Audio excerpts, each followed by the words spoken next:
3 different hair clips చూపిస్తాను. 3 different స్టైల్స్‌లో హెయిర్‌ని బౌన్సీగా చూపిస్తాయన్నమాట. ఫస్ట్ ఈ హెయిర్ క్లిప్స్ పెట్టుకున్నప్పుడు డ్రై హెయిర్ కంప్లీట్‌గా డ్రై అయిన కండిషన్ చేసుకున్న హెయిర్ మీద పెట్టుకోండి. చాలా బాగా కనబడుతుంది. ఇవి 3 హోలోగ్రాఫిక్ హెయిర్ క్లిప్స్. ఒకటి లార్జ్ క్లా క్లిప్, ఇంకొకటి బటర్‌ఫ్లై క్లిప్, ఇంకొకటి కూడా butterfly clip but in golden sparkle colours అనమాట. ఇవి వైట్ ఎందుకు చూస్ చేశానంటే వైట్ మన ఇండియన్ హెయిర్ మీద చాలా ఎలిగెంట్‌గా కనబడుతుంది. మోరోవర్ ఇవి షైన్ అవుతాయి కాబట్టి. ఫస్ట్ ఈ గోల్డ్ క్లిప్ పెట్టుకొని చూపిస్తా.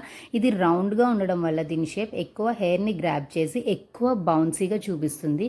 చూడ్డానికి కూడా హెయిర్ ఒత్తుగా ఉన్నట్టు ఉంటుంది. Next butterfly clip. ఇది హెయిర్ కొంచెమే గ్రాబ్ చేసుకుంటుంది. ఇది ఎక్కువ సిల్కీ స్ట్రెయిట్ హెయిర్ ఉన్న వాళ్ళకైతే చాలా బాగుంటుంది. క్లిప్‌ని లూజ్‌గా పెట్టుకునే వాళ్ళకి చాలా నీట్‌గా సెట్ అయిపోతుంది. లాంగ్ హెయిర్ వాళ్ళకైతే అదిరిపోతుంది.